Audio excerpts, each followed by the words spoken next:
Pwede ko bang asawahin si Nining Bey? Pwede naman po. Ilang taon na ba si Nining Bey? Shout out naman sa mga kabataan dyan. Ma, anong ulam? Ayan, absent si anong ulam. Ayan, trending na trending ngayon si Nining Bey na kung saan ay pinipilahan ng mga tao. Ayan mga idol, panawagan natin kay Nining Bey. For today's vlog, for today's video. Ayan, si idol, tanongin na to. Idol, good morning. Saan pa ngayon si Nining Bey?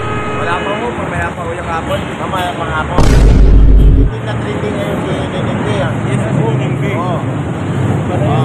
Saka mabait din siya, no? Tinignan ko, iba yung mukha eh.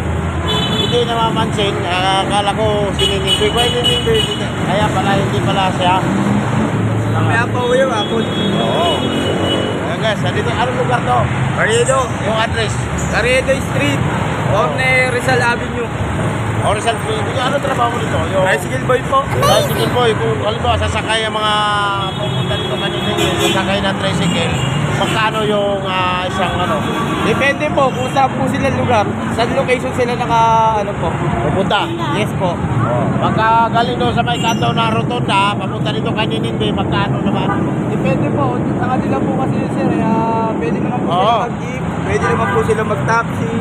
Okay. Kasi po itong sa rotonda, pasay po yun. Bawal po kami ron. Okay. Pero may tanong ako. Pwede ko bang asawahin si Nining Bey?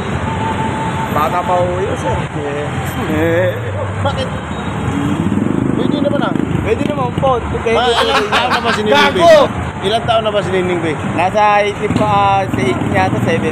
Pero asawahin ko, okay. Huwag Pwede mong naman subukan. Masisira ang buhay mo.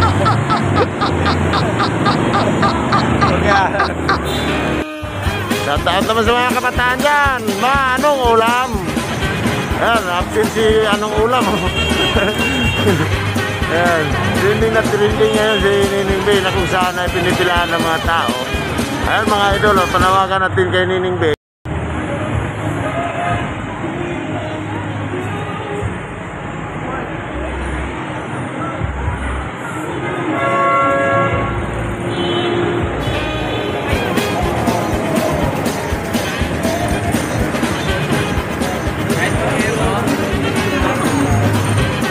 Dito pa tayo sa Nining Bey.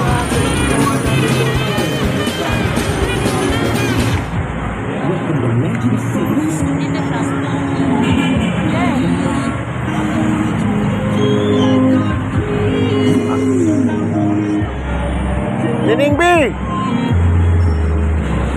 Asa ba yung si Nining Bey? Ito ba? Ha? Ito ba Nining Bey?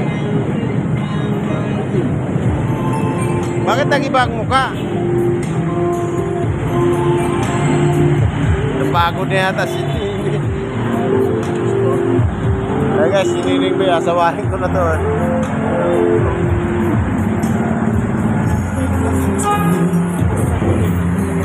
Dito lang yan guys sa may Carriedo. Natapat dito na babaan ng LRT 1. Alright, kasama sa pila ngayon. Nandito tayo sa may Carriedo. Ito yung pwesto ni Nining Bey. Siguro wala sa dito kasi nag-iba yung mukha eh. Pero nag-iba yung mukha ni Nining Bey. Wala sa dito ngayon. Ito yung trending na pwesto ni Nining Bey na kung saan ay pinipilahan parati. Ayan, nandito tayo sa daming tao ngayon. Right.